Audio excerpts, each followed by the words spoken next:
Hello everyone, my name is Neha Agarwal. Welcome back to my channel Simply Science 297, and the topic for today is cell division. If you like my video and you found it helpful, then please you can subscribe to my channel. So let's get started. So before moving to the types of cell division, पहले हम जानते हैं कि cell division क्यों होता है, cell division important क्यों होता है हमारे लिए। सेल डिवीज़न हमारे लिए आप 4 पॉइंट्स में लर्न कर सकते हो, इम्पॉर्टेंट होता है। इसको मैं कहूँगी GRRR। G for growth,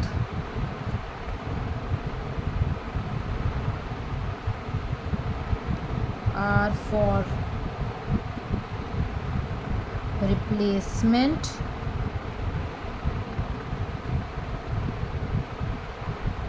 second R for repair, and fourth R for reproduction। तो हमारे बॉडी में सेल डिवीज़न क्यों होता है, तो हम सबसे पहले डिस्कस करेंगे कि हमारी बॉडी में सेल डिवीज़न ग्रोथ की वजह हमारी बॉडी, हम लिविंग ऑर्गेनिजम्स होते हैं। हमारी लाइफ शुरू से अगर देखा जाए तो एक जाइगोट के फॉर्म में शुरू होती है, जो कि एक यूनिसेलुलर सेल होता है जो धीरे धीरे मल्टीप्लाई होता है। वो एम्ब्रियोनिक स्टेज में जाता है, फिर चाइल्ड बर्थ होता है, फिर जो बच्चा है वो आगे जाके ओल्ड एज तक ग्रो करता रहता है। तो इसलिए हमारी बॉडी में सेल डिवीज़न का एक कारण ये होता है कि सेल डिवीज़न ग्रोथ तभी होगी जब सेल डिवीज़न होगा। दूसरा पॉइंट है रिप्लेसमेंट। हमारी बॉडी, आप जानते हो कि हम डिफरेंट टाइप ऑफ सेल्स से बनती है और हर सेल का डिफरेंट लाइफ स्पैन होता है।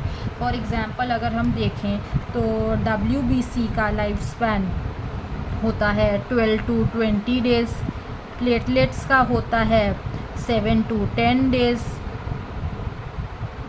RBCs का होता है 120 डेज़। जब उनका इतना लाइफ स्पैन ख़त्म हो जाता है तो फिर new production of WBC, new production of platelets, new production of RBC होती है। तो एक सेल डिवीज़न का यूज़ कब हो गया, जब हमें रिप्लेसमेंट करनी हो वॉर्न आउट सेल्स की। तीसरा हम कह सकते हैं कि जब हमारी बॉडी में कोई इंजरी हो जाती है, कोई चोट लग जाती है, तो सेल डिवीज़न काम आता है। जैसे हमें चोट लग गई, कुछ दिन ज़ख्म होता है, फिर ज़ख्म भर जाता है, तो एक सेल डिवीज़न तब हो गई। और लास्ट जो सेल डिवीज़न होता है वो उसका इम्पोर्टेंट किस लिए होता है, रिप्रोडक्शन पॉइंट ऑफ व्यू से, कि हम सेल डिवीज़न का यूज़ रिप्रोडक्शन में भी करते हैं। So now you must all B clear कि सेल डिवीज़न हमारी बॉडी में क्यों होता है। अब हम जानते हैं कि हमारे पास 2 टाइप के सेल डिवीज़न होते हैं, एक माइटोसिस होता है और एक मियोसिस होता है। गाइस, हमेशा एक चीज़ का ध्यान रखो कि जो माइटोसिस होता है उसका हमेशा ग्रोथ, रिप्लेसमेंट और रिपेयर के टाइम माइटोसिस होता है। जो सेल डिवीज़न का जो टाइप होता है माइटोसिस, वो ग्रोथ, रिप्लेसमेंट और रिपेयर में होता है, वो हमारी बॉडी सेल्स में होता है। और जो मियोसिस होता है वो उसका यूज़ हमेशा रिप्रोडक्शन के टाइम होता है। मियोसिस का यूज़ हमेशा रिप्रोडक्शन में होता है और ये हमेशा हमारे गैमीट्स में होता है।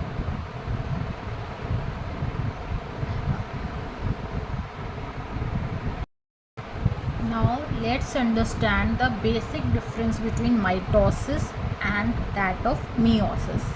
तो जो माइटोसिस होता है ये हमेशा हमारे बॉडी सेल्स में होता है, जिसको हम कह सकते हैं सोमैटिक सेल्स भी।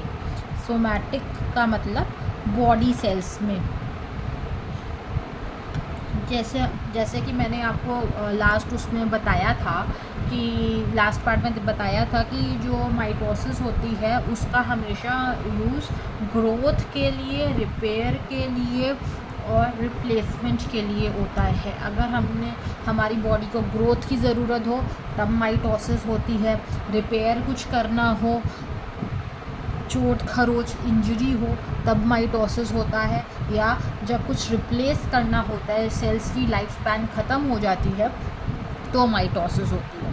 दूसरा जो माइटोसिस होता है उसमें क्रोमोसोमल नंबर रिटेन रहते हैं। जितने नंबर ऑफ क्रोमोसोम हमारे पेरेंट में होते हैं, chromosome number is retained.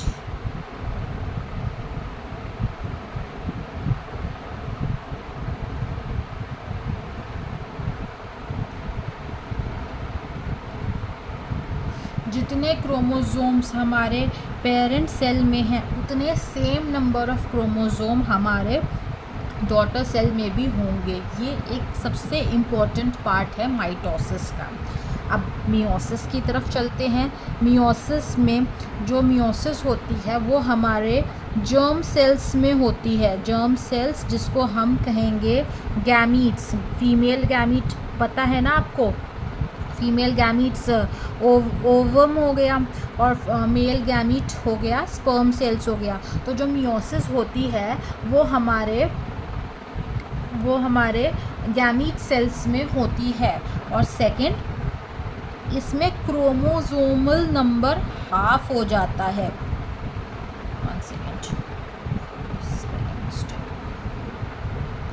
Chromosomal number is halved. जितने पेरेंट्स सेल में क्रोमोसोम होते हैं उसके half the number of chromosomes daughter cells में होते हैं। फॉर एग्जाम्पल, अगर हमारे पेरेंट सेल में 26 क्रोमोसोम्स होते हैं तो डॉटर सेल्स में 23 नंबर ऑफ क्रोमोसोम्स प्रेजेंट होते हैं। This is the basic difference between mitosis and meiosis. Third difference हम ये कह सकते हैं कि जो डॉटर सेल्स फॉर्म्ड होती हैं माइटोसिस में वो कम्प्लीटली आइडेंटिकल होते हैं अपने पेरेंट सेल की। Daughter cells formed are identical, जबकि मियोसिस में डॉटर सेल्स फॉर्म्ड आइडेंटिकल नहीं होती हैं। Daughter cells are not identical, क्योंकि इसमें वेरिएशन होती है। क्योंकि मियोसिस आपको पता है कि गैमीट्स जर्म सेल्स में होती है, ये रिप्रोडक्शन में काम होती है। जब मेल और फीमेल गैमीट्स साथ में कंबाइन होते हैं तो जो हमारा जो जाइगोट बनता है वो उसका जो डीएनए स्ट्रक्चर होता है वो अपने पेरेंट्स से डिफरेंट होता है, क्योंकि उनके क्रोमोसोम्स पे आपस में मिक्सिंग ऑफ कैरेक्टर्स होते हैं। तो ये एक और मेन पॉइंट है। So these are the basic differences between mitosis and meiosis. I hope this much is clear to you.